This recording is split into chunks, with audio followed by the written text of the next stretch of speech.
Well, hello, lovelies. Happy Valentine's Day and happy Black History Month. Welcome to Tribeca Designs. My name is Rebecca and I love to sew. I am very excited about today's presentation because I get to debut a collaborative effort that I have been working on with the lovely, the talented, and beautiful Miss Nateida over at Sew Natural Dane. Now, Nateida created this hashtag called hashtag BHM Pattern Designers. There is a challenge currently in effect here within the YouTube community that you also can participate in. And all you have to do is make an item that is created by a Black designer's pattern, or I should say, using a pattern by a Black designer. It can be an accessory item, earrings, handbags. It can be housewares items, napkins, draperies. It can be clothing items, of course. It can be hand knitted items. It can be any type of item so long as the pattern is by a Black designer. Please, please, please, if you haven't already, which I know you have, head on over to Nateida's channel, link in the description box, to check out all of the details. Now, you do have until the end of this month, February, because that's the month that here in America we celebrate Black History Month. So you have the end of the month to participate. Again, check the link below in the description box for all the details.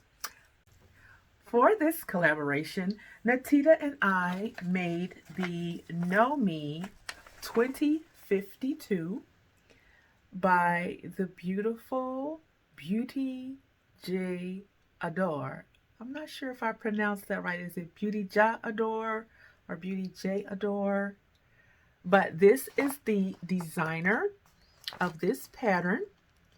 And this pattern features a long sleeve shirt with some unique design elements and these gorgeous jeans that also feature some unique design elements that I'm going to talk about in today's video. So after you watch this video, don't forget to head on over to Nateida's channel and watch and see what she made. I can't wait to see what she's made because I haven't seen her make yet. But this is all part of the fun of it. Before I reveal my make, I want to talk a little bit about fabric inspiration, because it's very important to me what fiber I use in my makes. Usually my makes are inspired by fibers and fabrics first, and then I figure out the design afterward. But for this one, we went with the pattern first, so I had to figure out what materials I was going to use in this make. So I started out with this, and maybe to you this just looks like some fabric. Well, to me it is fabric, but it's actually a denim duvet cover. And so that is what I oops, I messed with the lighting. Oh goodness. Okay, I had a little oopsie with the lighting. It still isn't quite right, but anyways, pardon me. This is initially what I intended to use for this make, but I just wasn't quite inspired and just decided I did not want to go with denim. But a little bit of a backstory. My husband wanted me to make him a quilted coat. For those of you who follow me, you know I do a lot of work using quilted materials. And long story short, we couldn't find a quilt at a thrift shop that he wanted me to make his coat from. So we decided to go and purchase a brand new quilt so I could make him this quilted coat. This is kind of like the inspiration image for what he wanted. We couldn't find anything in the thrift shop, so we went and purchased this. three-piece quilt set. Sorry about the ring lighting, but yeah, this three-piece quilt set, and we got this for a whopping $40. And this is what the fiber looks like up close. And it is, as you can see, it's pretty lightweight. It's a light, very lightweight. I'd say for a quilted item, it's pretty light. I wouldn't even classify it as medium. And it even has a bit of a drape to it. The deal is we could not take it out of the package to determine that it was, the weight of it. We didn't realize it was going to be this light. We really wanted something substantial to make him a jacket out of so he could stay warm. So he rejected it. He said, I don't want a coat out of that. It's too flimsy. So I was like, okay, boo, I'll use it for myself. I'll make something for myself. And lo and behold, I think I was influenced by the image that Nateida used to make this promo for our collaboration. And I have been wanting to make another pair of quilted pants. And so this is the fiber, at least one of them, that I used in this garment along with this. Give you a close-up.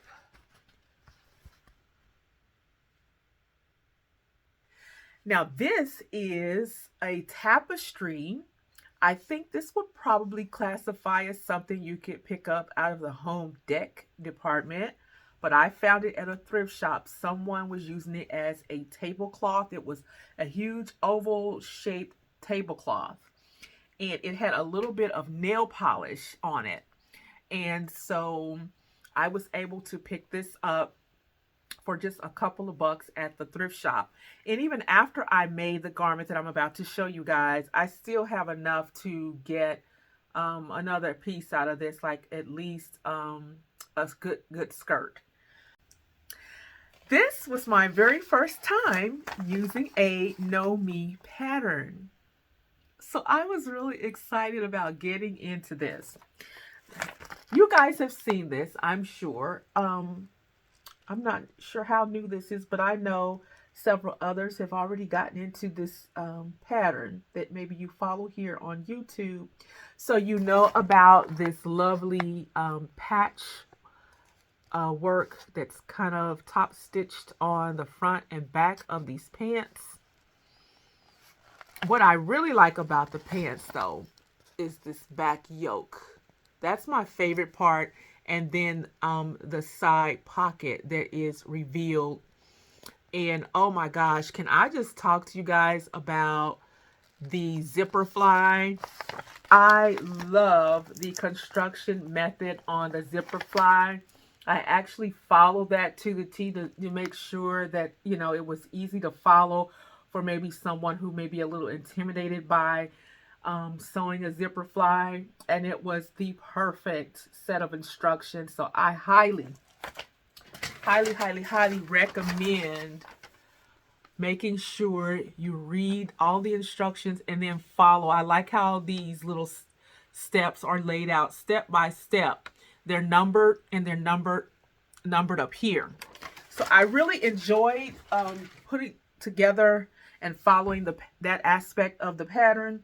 And I say that aspect because there were portions of it that I really followed kind of loosely. I just kind of glanced at the picture and like, okay.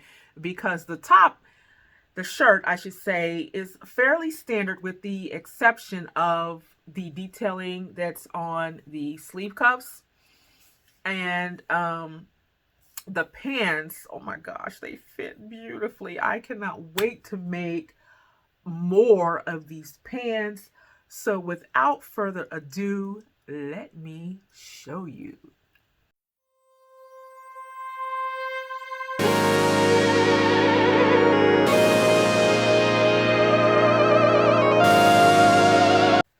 Cut! Wait a minute. We're going to get back to all that in a minute, but let me explain. I got some explaining to do.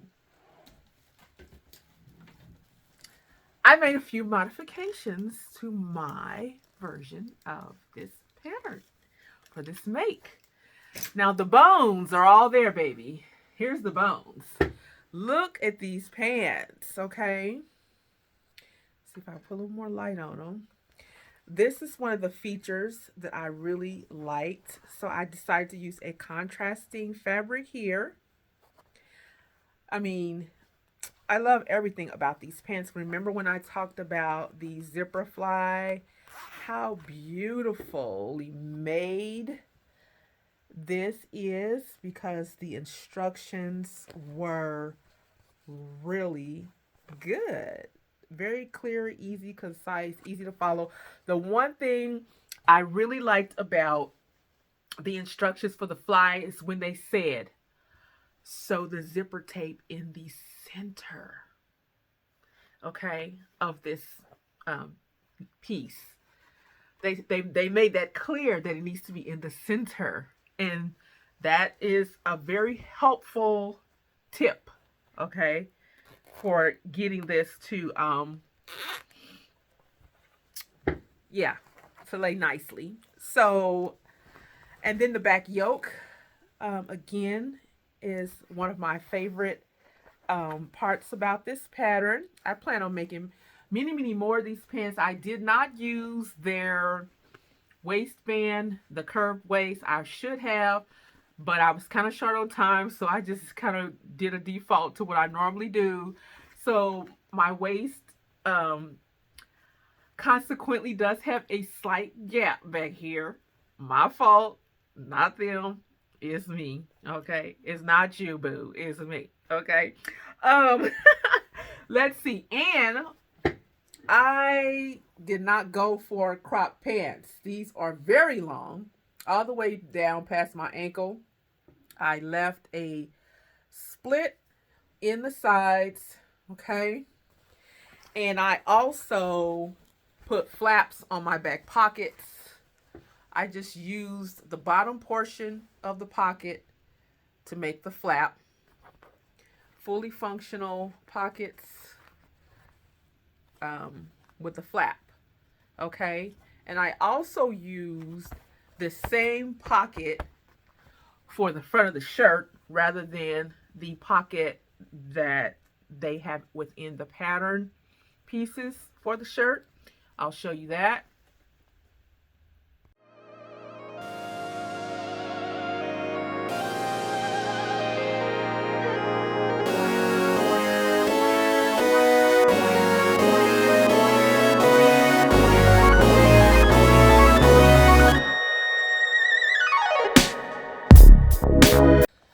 Okay, honey child of God, this is I just cropped it, crop, because the longer version of this would not, in my opinion, work well with the fabric that I chose. It would just be way too much. I would be like looking like the Michelin tire man or something. So this is the top pattern. I just cropped it. That's all I did, and I added a band on the bottom here. Yeah. And like I say, this is the same pocket that's on the pants. I also used a flap. I wanted all my pockets to be the same. And I did just a little overlay to create some unique detailing here on the upper arm. I like the collar a lot. I like how this lays, how this works out. This portion right here on the back of the yoke, I inverted. I put this part on the inside instead of on the outside here because I wanted this inverted just to minimize any potential for bulk here because it's already a crop jacket. So, and then I gave a nod to the design feature on this shirt, but I did not want cuffs at the wrist of this particular jacket. So I did a little something different. It looks kind of like her design where it's like a double cuff, but I just did mine a little different. I didn't follow like the instructions on that because this was quicker and I was kind of pressed for time. And I just thought this would be a look that will work better with the fiber that I chose. Like I said, it's pretty much a basic shirt pattern. So you can use your patterns to launch, whatever your heart desires to create. So this is what I came up with. I did want to say that I am going to add buttons. I'm going to add buttons. They're going to be decorative more so than functional. I'm going to add 2 here and 2 here, but I need to go buy some more. I don't know what's up with the lobby these days. It's like they carry 3 cards per style of button, and I had to like go to 2 different Hobby Lobbies to get enough just for what I have so far, and I've got to make another trip to a different Hobby Lobby that's further away from where I live to try to find the other buttons or either get them online. But let's go ahead. Yeah, I just wanted to show you everything on the collar, the way it lays. It's really a great make. But let me go ahead and style it for you guys and have a little fun.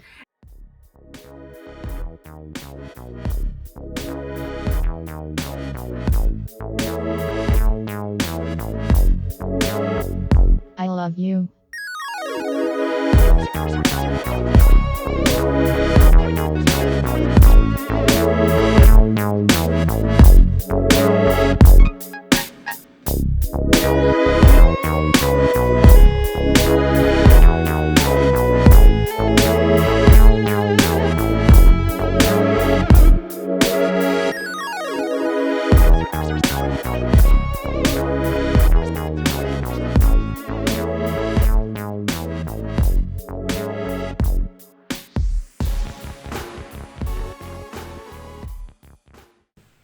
Hey you guys, if you enjoyed the video and this make, would you please give this video a thumbs up, comment below, share the video, and if you haven't already, of course, I'd love for you to subscribe to my channel to come back for more lovely makes.